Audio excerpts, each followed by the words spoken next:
بسم اللہ الرحمن الرحیم۔ کتاب قصص القرآن حصہ اول، پارٹ نمبر 38، پیج نمبر 406۔ نبی صلی اللہ علیہ وسلم نے فرمایا کہ سمندر کا وہ خط مچھلی کے لیے سرب راستہ تھا اور موسیٰ علیہ السلام و یوشع علیہ السلام کے لیے عجب تعجب خیز بات۔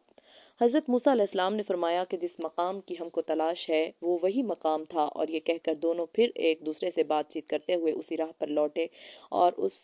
صخرہ پتھر کی چٹان تک جا پہنچے۔ وہاں پہنچے تو دیکھا کہ اس جگہ عمدہ لباس پہنے ہوئے ایک شخص بیٹھا ہے۔ حضرت موسیٰ علیہ السلام نے اس کو سلام کیا۔ اس شخص نے کہا کہ تمہاری اس سرزمین میں سلام کہاں، یعنی اس سرزمین میں تو مسلمان نہیں رہتے۔ یہ خضر علیہ السلام تھے۔ حضرت موسیٰ نے جواب دیا کہ میرا نام موسیٰ ہے۔ خضر نے کہا موسیٰ بنی اسرائیل؟ حضرت موسیٰ نے کہا ہاں، میں تم سے وہ علم حاصل کرنے آیا ہوں جو خدا نے تم ہی کو بخشا ہے۔ خضر علیہ السلام نے کہا تم میرے ساتھ رہ کر ان معاملات پر صبر نہ کر سکو گے۔ موسیٰ علیہ السلام خدا تعالی نے مجھ کو تکوینی رموز و اسرار کا وہ علم عطا کیا ہے جو تم کو نہیں دیا گیا، اور اس نے تم کو تشریعی علوم کا وہ علم عطا فرمایا ہے جو مجھ کو عطا نہیں ہوا۔ حضرت موسیٰ علیہ السلام نے کہا انشاءاللہ آپ مجھ کو صابر و ضابط پائیں گے، اور میں آپ کے ارشاد کی قطعاً خلاف ورزی نہیں کروں گا۔ حضرت خضر علیہ السلام نے کہا تو پھر شرط یہ ہے کہ جب آپ میرے ساتھ رہیں تو کسی معاملہ کے متعلق بھی جس کو آپ کی نگاہیں دیکھ رہی ہوں مجھ سے کوئی سوال نہ کریں، میں خود آپ کو حقیقت بتا دوں گا۔ حضرت موسیٰ علیہ السلام نے منظور کر لیا اور دونوں ایک جانب کو روانہ ہو گئے۔ جب سمندر کے کنارے پہنچے تو سامنے سے ایک کشتی نظر آئی۔ حضرت خضر نے ملاحوں سے کرایہ پوچھا، وہ خضر کو پہچانتے تھے، لہٰذا انہوں نے کرایہ لینے سے انکار کر دیا اور اصرار کر کے دونوں کو کشتی پر سوار کر لیا اور کشتی روانہ ہو گئی۔ ابھی چلے ہوئے زیادہ عرصہ نہیں ہوا تھا کہ حضرت خضر نے کشتی کے سامنے والے حصہ کا ایک تختہ اکھاڑ کر کشتی میں سوراخ کر دیا۔ حضرت موسیٰ سے ضبط نہ ہو سکا، خضر سے کہنے لگے کشتی والوں نے تو یہ احسان کیا کہ آپ کو اور مجھ کو مفت سوار کر لیا، اور آپ نے اس کا یہ بدلہ دیا کہ کشتی میں سوراخ کر دیا کہ سب کشتی والے کشتی سمیت ڈوب جائیں۔ یہ تو بہت نازیبا بات ہوئی۔ حضرت خضر نے کہا میں نے تو پہلے ہی کہا تھا کہ آپ میری باتوں پر صبر نہ کر سکیں گے، آخر وہی ہوا۔ حضرت موسیٰ نے فرمایا کہ مجھے وہ بات بالکل فراموش ہو گئی، اس لیے آپ بھول چوک پر مواخذہ نہ کریں اور میرے معاملہ میں سخت گیری سے کام نہ لیں۔ نبی صلی اللہ علیہ وسلم نے فرمایا ہے کہ یہ پہلا سوال واقعی موسیٰ کی بھول کی وجہ سے ہوا تھا۔ اسی اسنا میں ایک چڑیا کشتی کے کنارے آ کر بیٹھی اور پانی میں چونچ ڈال کر ایک قطرہ پانی پی لیا۔ حضرت خضر نے کہا کہ بلا شائبہ تشبیہ علم الہی کے مقابلہ میں میرا اور تمہارا علم ایسا ہی بے حقیقت ہے جیسا کہ سمندر کے سامنے یہ قطرہ۔ کشتی کنارے لگی اور دونوں اتر کر ایک جانب روانہ ہو گئے۔ سمندر کے کنارے کنارے جا رہے تھے کہ ایک میدان میں کچھ بچے کھیل رہے تھے۔ حضرت خضر آگے بڑھے اور ان میں ایک بچہ کو قتل کر دیا۔ حضرت موسیٰ کو پھر یارائے صبر نہ رہا، فرمانے لگے ناحق ایک معصوم جان کو آپ نے مار ڈالا ہے، یہ تو بہت ہی برا کیا۔ حضرت خضر نے کہا میں تو شروع ہی میں کہہ چکا کہ آپ میرے ساتھ رہ کر صبر و ضبط سے کام نہ لے سکیں گے۔ نبی صلی اللہ علیہ وسلم نے فرمایا چونکہ یہ بات پہلی بات سے بھی زیادہ سخت تھی، اس لیے حضرت موسیٰ صبر و ضبط نہ کرنے میں معذور تھے۔ حضرت موسیٰ نے فرمایا خیر اس مرتبہ اور نظر انداز کر دیجئے، اس کے بعد بھی اگر مجھ سے صبر نہ ہو سکا تو پھر عذر کا کوئی موقع نہیں رہے گا اور اس کے بعد آپ مجھ سے علیحدہ ہو جائیے گا۔ غرض پھر دونوں روانہ ہو گئے اور چلتے چلتے ایک ایسی بستی میں پہنچے جہاں کے باشندے خوش عیش اور مہمانداری کے ہر طرح قابل تھے، مگر دونوں کی مسافرانہ درخواست پر بھی ان کو مہمان بنانے سے انکار کر دیا تھا۔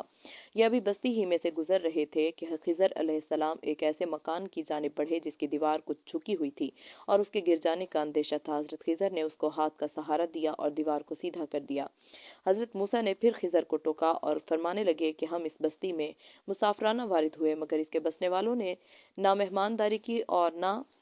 ٹکنے کو جگہ دی۔ آپ نے یہ کیا کیا کہ اس کے ایک باشندے کی دیوار کو بغیر اجرت درست کر دیا؟ اگر کرنا ہی تھا تو بھوک پیاس کو دور کرنے کے لیے کچھ اجرت ہی طے کر لیتے۔ حضرت خضر نے فرمایا اب میری اور تمہاری جدائی کا وقت آ گیا ہے، ھذا فراق بینی و بینک۔ اور پھر انہوں نے حضرت موسیٰ کو ان تینوں معاملات کے حقائق کو سمجھایا اور بتایا کہ یہ سب من جانب اللہ وہ باتیں تھیں جن پر آپ صبر نہ کر سکے۔ یہ واقعہ نقل کرنے کے بعد نبی صلی اللہ علیہ وسلم نے فرمایا ہمارا جی تو یہ چاہتا تھا کہ موسیٰ تھوڑا صبر اور کرتے اور ہم کو اللہ تعالیٰ کے اسرار اور تکوینی علوم کی مزید معلومات ہو سکتی۔ جب حضرت خضر کی مفارقت ہونے لگی تو حضرت خضر نے ان واقعات کی جو حقیقت بیان کی، قرآن عزیز نے سورہ کہف میں اس واقعہ کو بیان کرتے ہوئے اس طرح فرمایا ہے: قال هذا فراق بيني وبينك سأنبئك بتأويل ما لم تستطع عليه صبرا أما السفينة فكانت لمساكين يعملون في البحر فأردت أن أعيبها وكان وراءهم ملك يأخذ كل سفينة غصبا وأما الغلام فكان أبواه مؤمنين فخشينا أن يرهقهما طغيانا وكفرا فأردنا أن يبدلهما ربهما خيرا منه زكاة وأقرب رحما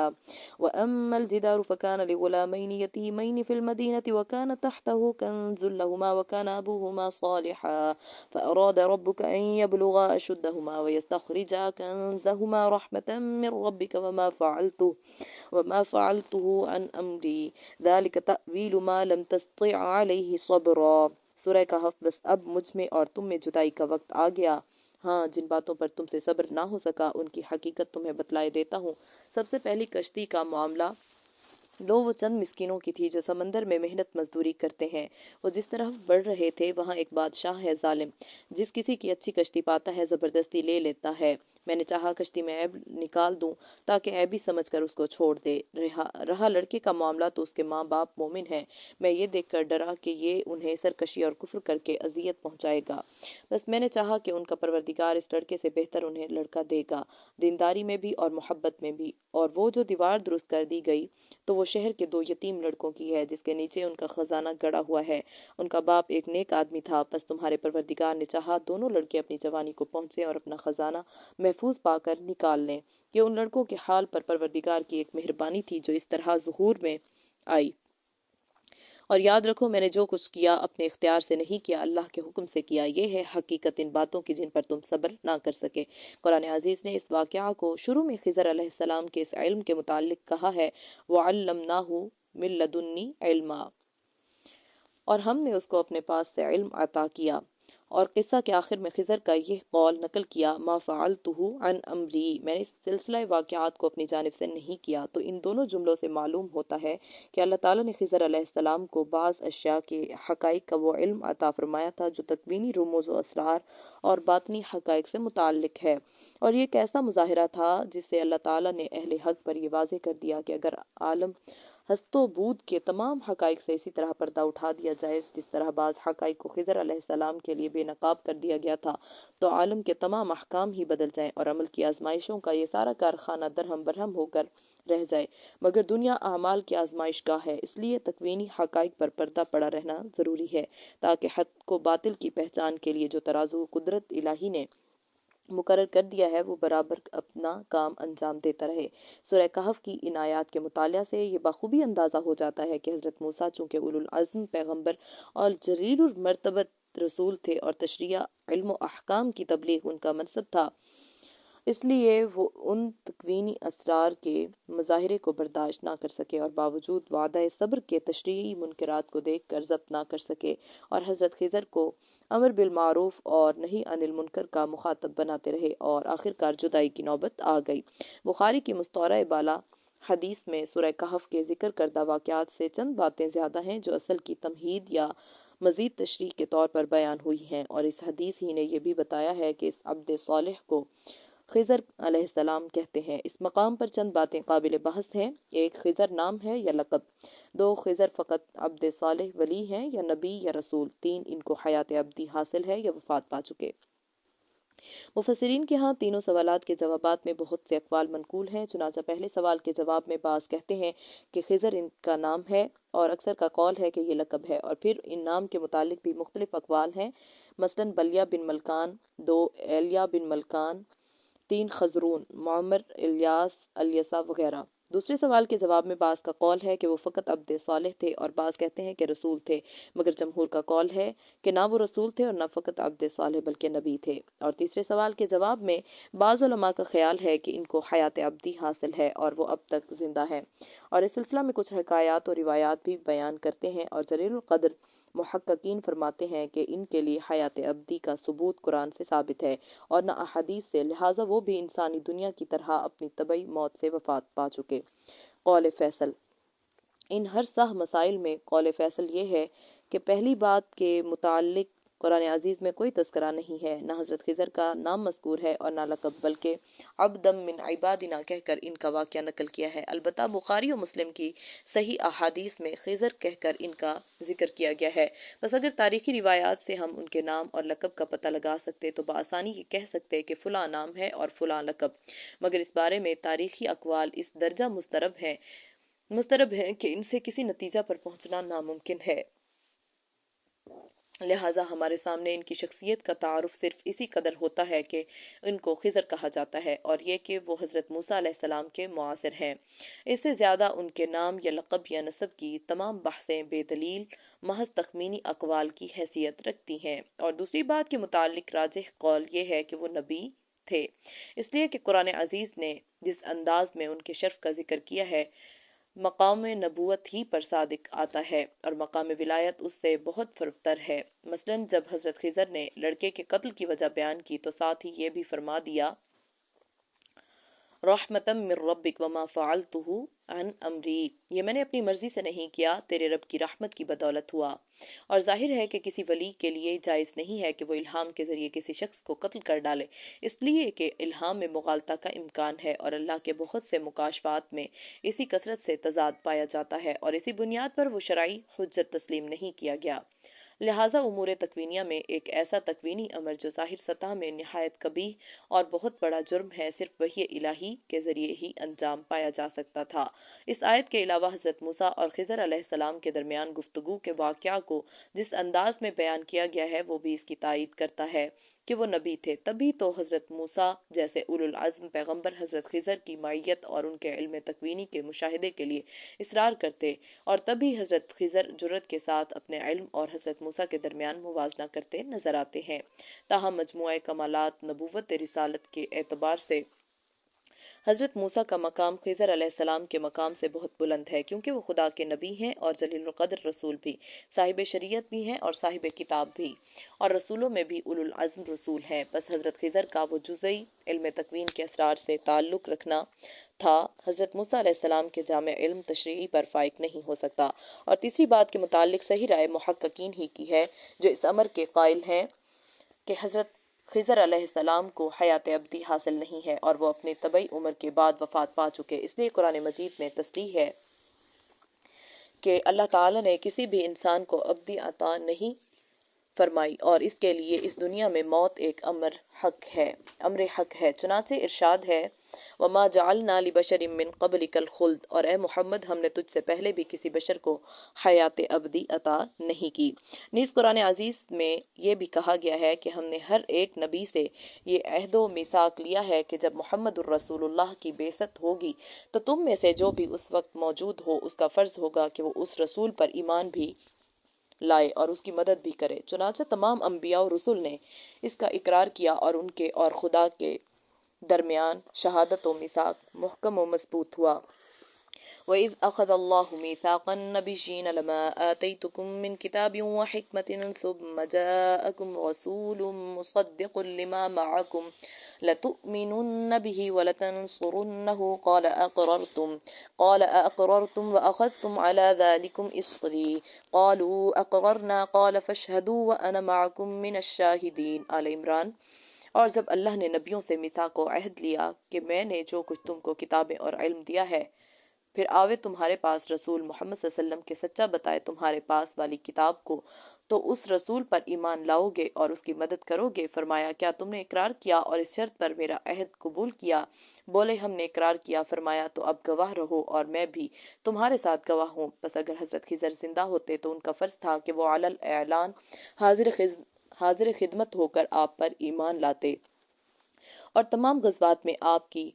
اعانت و امداد کرتے، مگر کسی صحیح روایت سے ان باتوں میں سے کسی ایک بات کا بھی ثبوت نہیں ملتا۔ حالانکہ غزوہ بدر و حنین وغیرہ میں جبرائیل امین اور ملائکہ کی اعانت و امداد تک کی تصریحات موجود ہیں۔ قرآن عزیز کی ان آیات کے علاوہ صحیحین بخاری و مسلم کی حسب ذیل روایات میں بھی اس عقیدہ کی تردید کرتی ہے۔ حسب ذیل روایت بھی اس عقیدہ کی تردید کرتی ہے کہ خضر علیہ السلام اب تک زندہ ہیں۔ حضرت عبداللہ ابن عمر فرماتے ہیں کہ ایک شب نبی صلی اللہ علیہ وسلم عشاء کی نماز سے فارغ ہوئے تو فرمایا کہ اس رات کو تم نے دیکھا، یہ واضح رہے کہ آج جو شخص بھی بقید حیات ہے، ایک صدی گزرنے پر ان میں سے ایک بھی زمین پر زندہ باقی نہیں رہے گا۔ بخاری مسلم کتاب الفضائل۔ اس صحیح حدیث کی پیش گوئی کے مطابق بھی حضرت خضر کی حیات ابدی کے لیے کوئی گنجائش نہیں نکلتی اور نہ ان کا استثناء کسی روایت سے ثابت ہوتا ہے، حالانکہ یہ روایت صحیحین کے علاوہ مختلف طریقوں سے دوسری کتب حدیث میں بھی منقول ہے۔ اسی لیے مشہور محدث حافظ ابن قیم نے یہ دعویٰ کیا ہے کہ نبی صلی اللہ علیہ وسلم اور صحابہ سے ایک بھی صحیح روایت ایسی منقول نہیں ہے جس سے حضرت خضر علیہ السلام کے زندہ ہونے کا ثبوت ملتا ہو، بلکہ اس کے برعکس آیات قرآنی اور صحیح روایات ان کی موت کی تائید کرتی ہیں۔ چنانچہ شیخ الاسلام ابن تیمیہ، ابن قیم، ابن کثیر، ابن جوزی، امام بخاری، قاضی ابو یعلا حنبلی، ابو طاہر بن غباری، علی بن موسیٰ رضا، ابو الفضل مریسی، ابو طاہر بن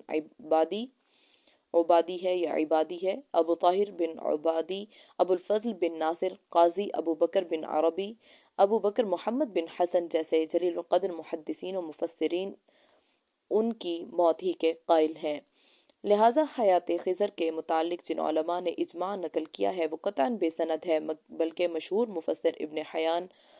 اندلسی نے دعویٰ اجماع کے خلاف یہ دعویٰ کیا ہے کہ جمہور کا مسلک یہی ہے کہ خضر علیہ السلام زندہ نہیں ہے۔ خلاصہ بحث یہ ہے کہ اللہ تعالیٰ نے حضرت موسیٰ کی ملاقات ایک ایسے بزرگ سے کرائی جن کا نام خضر علیہ السلام تھا۔ ان کو بعض اسرار تکوینیہ کا وہ علم عطا ہوا تھا جو حضرت موسیٰ کی شان حضرت خضر سے کہیں زیادہ ہے۔ حضرت خضر علیہ السلام کا تذکرہ جس انداز سے قرآن مجید نے کیا ہے اس سے یہی راجع نظر آتا ہے کہ وہ نبی تھے، تاہم بہتر یہی معلوم ہوتا ہے اس معاملے کو قرآن عزیز نے جس طرح مجمل کر رکھا ہے ہم صرف اسی پر یقین رکھیں اور اس سے آگے اپنی تحقیق کو دخل نہ دیں۔ حضرت عباس کا یہی قول ہے، اور چونکہ ان کی حیات ابدی کے لیے کوئی شرعی اور تاریخی دلیل موجود نہیں ہے، اس لیے بے شبہ وہ بھی اپنی عمر طبعی کو پہنچ کر واصل اللہ ہوئے۔ حضرت کے واقعے کے متعلق اور بھی بہت سی عجیب و غریب روایات تفسیر و تاریخ کی کتابوں میں منقول ہیں۔ محققین کی نگاہ میں وہ سب موضوع اور بے اصل ہیں اور اسرائیلیات سے ماخوذ اس لیے ناقابل اعتماد ہیں۔ اس علمی بحث کے لیے البدایہ والنہایہ جلد 1، بحر المحیط جلد 6، روح المعانی جلد 15، عینی شرح بخاری جلد 7، فتح الباری جلد 6 اور اصابہ جلد اول قابل مراجعت ہیں۔ مجمع البحرین دو دریا کے سنگم کو کہتے ہیں۔ یہاں کون سے دو دریا اور ان کا سنگم مراد ہے، اس کے متعلق مفسرین اور باب سیرت سے مختلف اقوال منقول ہیں، مگر ان میں کوئی فعل بھی قول فیصل کی حیثیت نہیں رکھتا۔ البتہ جن حضرات نے اسے بحر روم اور بحر کلزم اور ان دونوں کا سنگم مراد لیا ہے وہ قرین قیاس ہے، اور یہ ممکن ہے کہ جس زمانہ کا یہ واقعہ ہے اس وقت ان دونوں میں ایسا خط اتصال موجود ہو جس پر حضرت موسیٰ اور حضرت خضر علیہ السلام پر واقعہ پیش آیا ہے۔ اس لیے خروج مصر اور میدان تیہ کے قیام کے دوران ان میں بظاہر انہی ہر دو سمندروں سے یہ واقعہ متعلق ہو سکتا ہے، اور حضرت استاد علامہ سید محمد انور شاہ قدس سرہ فرماتے ہیں کہ یہ مقام وہ ہے جو آج کل عقبہ کے نام سے مشہور ہے۔ فیض الباری جلد 1۔ حضرت موسیٰ علیہ السلام کی وفات۔ حضرت موسیٰ علیہ السلام ان تمام صبر آزما حالات میں جن کا ذکر گزشتہ سطور میں ہو چکا ہے، بنی اسرائیل کی رشد و ہدایت میں مصروف اور ایک اولو العزم پیغمبر کی طرح ہر قسم کی اعذار رسانی و مخالفت کے باوجود صبر کے ساتھ ان کی اصلاح میں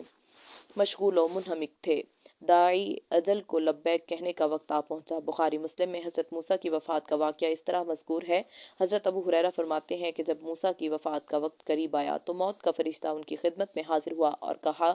اجب ربک، اپنے پروردگار کی جانب سے پیغام اجل کو قبول فرمائیے۔ حضرت موسیٰ نے اس کے تمانچہ رسید کر دیا جس سے اس کی آنکھ پھوٹ گئی۔ تب اس نے دربار الہی میں جا کر شکایت کی کہ تیرا بندہ موت نہیں چاہتا، اور یہ کہ اس نے تمانچہ رسید کر دیا۔ اللہ تعالیٰ کی جانب سے اس کی آنکھ پھر درست ہو گئی اور اس کو حکم ملا کہ موسیٰ کے پاس دوبارہ جاؤ اور کہو کہ اللہ کا یہ ارشاد ہے کہ کسی بیل کی کمر پر تم اپنا ہاتھ رکھ دو، جس قدر بال تمہاری مٹھی میں آ جائیں گے ہم ہر ایک بال کے عوض تمہاری عمر میں 1 سال کا اضافہ کر دیں گے۔ فرشتہ نے دوبارہ حاضر ہو کر حضرت موسیٰ کو خدا تعالیٰ کا پیغام سنایا۔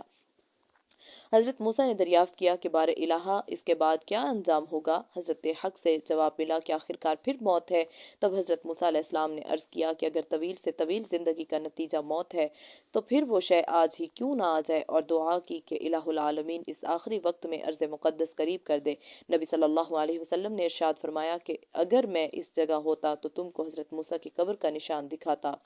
کہ وہ سرخ ٹیلا کثیب احمر کے قریب اس جگہ دفن ہے۔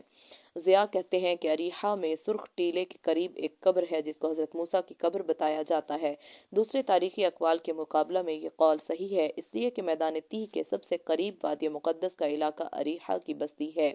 اور اسی جگہ وہ کثیب احمر سرخ ٹیلا واقع ہے جس کا ذکر حدیث میں آیا ہے۔ فتح الباری جلد 6 صفحہ 343۔ بخاری و مسلم کی اس روایت میں فرشتہ کے ساتھ حضرت موسیٰ کا جو معاملہ منقول ہے، ابن قتیبہ کے نزدیک وہ مادی حقیقت کے ساتھ وابستہ نہیں ہے بلکہ تخیلی و تمثیلی ہے۔ ایضاً ہمارے نزدیک اس واقعہ میں انسانی موت و حیات کے مسئلہ کو ایسے انداز میں بیان کیا گیا ہے کہ جس سے اس سلسلہ کی تمام ضروری اور اہم کڑیاں نمایاں ہو سکے، یعنی یہ ظاہر ہو جائے کہ انسان اگر نبوت اور رسالت جیسے عظیم الشان منصب پر بھی فائز ہو تب بھی بربنائے بشریت وہ موت کو غیر مرغوب شے سمجھتا ہے، مگر جب خدا اس پر موت کی حقیقت کو منکشف کر دیتا ہے، واضح ہو جائے کہ موت کسی کے نزدیک محبوب شے ہو یا نامرغوب، مگر وہ انجام کار ایک نہ مٹنے والا حکم ہے جس سے کسی حالت میں بھی مفر نہیں۔ اس لیے تمنا یہ نہ ہونی چاہیے کہ زندگی میں اضافہ ہو، بلکہ یہ آرزو ہونی چاہیے کہ زندگی کا جو لمحہ بھی میسر آئے وہ پاکی اور بلندی اخلاق کے ساتھ پورا ہو، تاکہ خدا تعالیٰ کی آغوش رحمت پا سکے اور موت حقیقی اور ابدی زندگی بن جائے۔ تو اب حدیث کے الفاظ کی تعبیر اس طرح کرنی چاہیے کہ حضرت موسیٰ علیہ السلام کی خدمت میں جب موت کا فرشتہ حاضر ہوا تو بشری شکل و صورت میں تھا۔ حضرت موسیٰ اس کی اس حالت میں اسی طرح نہ پہچان سکے جس طرح حضرت ابراہیم اور حضرت لوط عذاب کے فرشتوں کو ابتداً نہ پہچان سکے۔ حضرت موسیٰ کو یہ ناگوار گزرا کہ ایک اجنبی شخص بغیر اجازت کیوں ان کے خلوت گدہ میں گھس آیا اور اس کو موت کا پیغام دینے کا کیا حق ہے، اور طیش میں آ کر منہ پر تمانچہ مار دیا۔ فرشتہ بشکل انسان تھا، لہٰذا بشری اثرات نے کام کیا اور آنکھ مجروح ہو گئی، مگر جس طرح عذاب کے فرشتوں نے آہستہ آہستہ حضرت ابراہیم اور حضرت لوط کو اپنی اصل حقیقت سے آگاہ کر دیا تھا، موت کے فرشتے نے حضرت موسیٰ کو آگاہ نہ کیا اور فوراً غائب ہو گیا اور درگاہ الہی میں جا پہنچا، اور اللہ تعالیٰ نے اس کو پھر ملکوتی حیت پر واپس کر دیا، اور اس طرح وہ اس عیب سے بری ہو گیا جو بشری شکل و صورت میں آنکھ مجروح ہو جانے سے پیدا ہو گیا تھا۔ فرشتہ موت نے حضرت موسیٰ علیہ السلام کے خیالات سے آشنا ہوئے بغیر خود ہی یہ سمجھ لیا کہ حضرت موسیٰ علیہ السلام موت کے نام سے خفا ہو گئے اور وہ موت نہیں چاہتے، اور دربار الہی میں جا کر یہ شکایت کر دی کہ تیرا بندہ موت نہیں چاہتا۔ خدا تعالیٰ نے فرشتہ کی غلط فہمی اور حضرت موسیٰ علیہ السلام کی جلالت شان دونوں کے اظہار کے لیے یہ طریقہ اختیار فرمایا کہ دوبارہ جاؤ اور حضرت موسیٰ کو جا کر ہمارا پیغام سناؤ۔ ادھر فرشتہ پیغام حاصل کر رہا تھا اور ادھر حضرت موسیٰ نے اجنبی شخص کے غائب ہو جانے پر فوراً یہ محسوس کر لیا کہ در حقیقت یہ معاملہ انسانی معاملات سے جدا دوسرے عالم کا ہے۔ چنانچہ جب فرشتہ اجل نے دوبارہ حاضر ہو کر حضرت موسیٰ کو پیغام الہی سنایا تو ان کا لہجہ اور طرز گفتگو بالکل دوسرا ہو گیا، اور انجام کار وہ رفیق اعلیٰ سے جا ملے، اور قربت موت کی جو چند گھڑیاں تھی وہ موت سے قبل اس طرح سامان عبرت و موعظت بنی۔ صحیحین کی حدیث کے مفہوم و مطلب سے متعلق یہ ایسی تعبیر ہے جس سے وہ تمام سوالات و اشکالات حل ہو جاتے ہیں جو اس سلسلہ میں علماء کے درمیان زیر بحث آئے ہیں۔ تورات اور کتب تاریخ میں ہے کہ حضرت موسیٰ علیہ السلام کی عمر 120 سال کی ہوئی، اور حضرت ابراہیم علیہ السلام کی وفات اور حضرت موسیٰ کی ولادت کے درمیان تقریباً 250 سال کا عرصہ ہے۔ البدایہ والنہایہ جلد 1۔ تورات میں حضرت موسیٰ کی وفات کا ذکر متعدد مقامات پر کیا گیا ہے، ان میں سے ایک جگہ مذکور ہے، اور موسیٰ موآب کے میدانوں میں سے بنو کے پہاڑوں پر پسگہ کی چوٹی پر جو یریحو کے مقابل ہے چڑھ گیا، اور خداوند نے ساری زمین جلعاد سے لے کر ران تک اس کو دکھلائی، اور نفتال کا سارا ملک پچھلے سمندر تک، اور جنوب کا ملک، اور وادی اریحہ جو خزانوں کا شہر ہے، جس کے بابت میں نے ابراہیم اور اسحاق اور یعقوب سے قسم کھا کر کہا تھا۔ ابراہام لفظ ہے یہاں پہ، ابراہیم میں نے پڑھ لیا ہے، میں نے ابراہام اور اسحاق اور یعقوب سے قسم کھا کر کہا تھا کہ اس میں تمہاری نسل کو دوں گا، سو میں نے ایسا کیا کہ تو اسے اپنی آنکھوں سے دیکھ لے، پھر تو اس پار وہاں نہ جانے پائے گا۔ پس خداوند کے بندے موسیٰ نے پس خداوند کے بندے موسیٰ علیہ السلام نے خداوند کے کہے کے موافق وہیں موآب کے ملک میں وفات پائی اور اسے موآب کی ایک وادی میں بیت فغفور کے مقابل دفن کیا۔ پھر آج تک کسی آدمی کو اس کی قبر معلوم نہیں، اور موسیٰ اپنی وفات کے وقت 120 برس کا تھا، اور نہ تو اس کی آنکھ دھندلانے پائی اور نہ اس کی طبعی قوت کم ہوئی۔ استثناء باب 34 آیات 1 تا 7۔ بنی اسرائیل کا قومی مزاج اور خدا کی جانب سے تذکیر نعمت۔ حضرت موسیٰ علیہ السلام اور بنی اسرائیل کے تفصیلی واقعات کا مطالعہ کرنے سے جو بات سب سے پہلے نگاہ کے سامنے آتی ہے وہ یہ ہے کہ بنی اسرائیل کے اندر ایک عجیب طرح کا تلون پایا جاتا تھا، اور سرکشی، احسان فراموشی، فساد انگیزی، بغض و حسد ان کے قومی مزاج کا مایہ خمیر معلوم ہوتا ہے۔ غالباً ان کے قومی مزاج کا یہ فساد صدیوں کی غلامی کا نتیجہ تھا، کیونکہ تمام عیوب میں غلامی ہی ایک ایسا عیب ہے جو اخلاق کی پستی، دنائیت اور بغض، عناد جیسے ناپاک رذائل انسان کے اندر پیدا کر دیتا ہے۔ ظاہر ہے کہ ایسی قوم کو راہ راست پر لانے یا صراط مستقیم پر قائم رکھنے کے لیے انبیاء اور رسل کو سخت سے سخت نامساعد حالات اور دشوار گزار مراحل پیش آئیں گے، چنانچہ پیش آتے رہے، اور چونکہ حضرت موسیٰ علیہ السلام پہلے پیغمبر ہیں کہ جن کی پیغمبرانہ مساعی کے ذریعہ بنی اسرائیل نے غلامی سے نجات پائی اور آزادی حیات سے بہرہ مند ہونے کا موقع میسر آیا، تو سب سے زیادہ انہی کو بنی اسرائیل کے فاسد قومی مزاج سے دوچار ہونا اور اس کی اصلاح کے لیے سخت سے سخت مصائب کو برداشت کرنا پڑا۔ اللہ تعالیٰ کی جانب سے بھی ایسی قوم کی اصلاح اور رشد و ہدایت کے لیے نزول قانون تورات کے علاوہ بڑی کثرت سے آیات اللہ، معجزات و نشانات کا مظاہرہ کیا گیا، تاکہ اس طرح ان کے تلون اور آشفتہ مزاجی میں اعتدال پیدا ہو کر قبول حق اور استقامت حق کی استعداد و صلاحیت پیدا ہو سکے۔ یہی وہ آیات اللہ ہیں جن کا ذکر اللہ تعالیٰ نے قرآن عزیز کے اندر سورہ بقرہ، اعراف اور ابراہیم میں تفصیل کے ساتھ کیا ہے، اور بتایا ہے کہ معاصر قوموں میں ہمارے فضل و کرم اور عطاء و احسان کا مرکز یہی قوم بنی اسرائیل رہی ہے۔ مگر افسوس کہ ان تمام انعام و اکرام اور عفو و رحمت کی فراوانی کے باوجود ان کی سرکشی اور بغاوت اور تلون رہ رہ کر ابھرتا اور دب دب کر نمایاں ہوتا رہا، اور آخرکار انہوں نے خدا کی ابدی لعنت و غضب کی سرمایہ نارش بنا کر ہمیشہ کے لیے دنیا و آخرت کی عزت سے محرومی کا داغ لگا لیا۔ چنانچہ آیات یا بنی اسرائیل اذکروا نعمتی التی انعمت علیکم وَإِذْ نَجَّيْنَاكُم مِّنْ آلِ فِرْعَوْنَ وَإِذْ آتَيْنَا مُوسَى الْكِتَابَ وَإِذْ قُلْتُمْ يَا مُوسَى لَن نَّصْبِرَ عَلَىٰ طَعَامٍ وَاحِدٍ وَإِذِ اسْتَسْقَىٰ مُوسَىٰ لِقَوْمِهِ وَإِذْ أَنجَيْنَاكُمْ وَإِذْ قَالَ مُوسَىٰ لِقَوْمِهِ اذْكُرُوا نِعْمَتَ اللَّهِ عَلَيْكُمْ میں انہی واقعات کا تذکرہ ہے اور نگاہ عبرت ہے کے لیے سامان 100,000 عبرت و موعظت ہے۔ البتہ بنی اسرائیل کی قومی زندگی کا جو نقشہ پیش کیا ہے اور جس کی زبردست تائید خود تورات سے بھی ہوتی ہے، اس کو سامنے رکھ کر یہ سوال پیدا ہوتا ہے کہ خدا تعالیٰ نے ایسی قوم کو کس لیے ان نعمتوں اور فضیلتوں کے لیے منتخب کر لیا تھا، اور عالم الغیب والشہادہ نے کیوں نہ شروع ہی سے ایسی ضدی قوم کو نظر انداز کر دیا، اور کیوں نہ ان فضائل و انعامات کا رخ کسی دوسری قوم کی جانب مبذول فرمایا۔ اس سوال کا جواب یہ ہے کہ اگر آپ اس زمانہ کی تاریخ کا مطالعہ فرمائیں اور علم الاجتماع، سوشیالوجی اور علم الاقوام والامم، اینتھروپولوجی کے اصول پر مطالعہ فرمائیں تو آپ دیکھیں گے کہ جب سے تاریخ انسانی کائنات میں وجود ہوا ہے، اس وقت سے یہ بات صاف اور واضح ہے کہ اقوام عالم کے تمدن و معاشرت اور ان کی سیاست و مذہب پر سامی سیمیٹرک اقوام کا تسلط اور غلبہ نظر آتا ہے۔ چنانچہ تاریخی حقائق کی تہ تک پہنچنے کے بعد دنیا کی کوئی قوم ایسی نظر نہیں آتی جو سامی اقوام کے اثرات سے متاثر نہ ہوئی ہو۔ یہ تاریخی مسئلہ کافی تفصیل کا محتاج ہے، اس جگہ اس سے زیادہ کی گنجائش نہیں ہے۔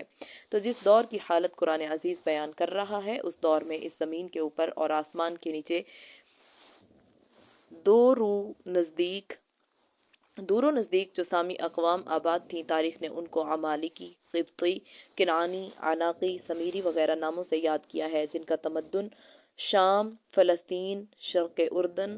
مصر اور عراق میں چمک رہا تھا، مگر ان تمام اقوام میں شرک و کفر، بغاوت و سرکشی اور ظلم و طغیان کا جو ہیبت ناک مظاہرہ بپا تھا، اس کے سامنے بنی اسرائیل بسا غنیمت نظر آتے تھے، اور ان کی استعداد و صلاحیت معاصر اقوام کے مقابلے میں قدرے قابل اطمینان تھی۔ قبطی قوم کا حال فرعون مصر اور مصریوں کے وقائع میں ابھی آپ مطالعہ کر چکے ہیں، اور کنعانی اور عمالیکی قوم کے حالات عن قریب نظر سے گزریں گے، اور سامری قوم کا اندازہ اس کے ایک سردار سامری کے حالات سے بخوبی ہو سکتا ہے۔ یہ تھے وہ کوائف و حالات جن کے بنا پر رشد و ہدایت کے لیے بنی اسرائیل کو منتخب کیا گیا، اور تاریخ اس کا ثبوت بہم پہنچاتی ہے کہ اس قوم کی عام بدبختی کے باوجود اسی کی ایک قلیل جماعت کے ذریعہ خدا کی رشد و ہدایت کا پیغام عرصہ دراز تک کائنات انسانی تک پہنچتا رہا، اور ہزاروں برس کے بعد اسرائیلیوں سے یہ نعمت سلب کر کے بنی اسماعیل کے حوالے کی گئی۔ غرض بنی اسرائیل کا یہ انتخاب ان کے تقدیس و طہارت کے پیش نظر نہ تھا، بلکہ ان کو ان سے بھی زیادہ فساد و سرکشی پھیلانے والی طاقتوں کی سرکوبی کا ذریعہ بنانا تھا بلکہ ان کو ان سے بھی زیادہ فساد و سرکشی پھیلانے والی طاقتوں کی سرکوبی کا ذریعہ بنانا تھا، لہٰذا ان کو احکام الہی کا مطیع بنانے اور ان کو راہ راست پر لانے کے لیے یہ سب کچھ کیا گیا، اور اس طرح ان کی نوجوان نسل سے خدا نے اپنی ہی خدمت لی۔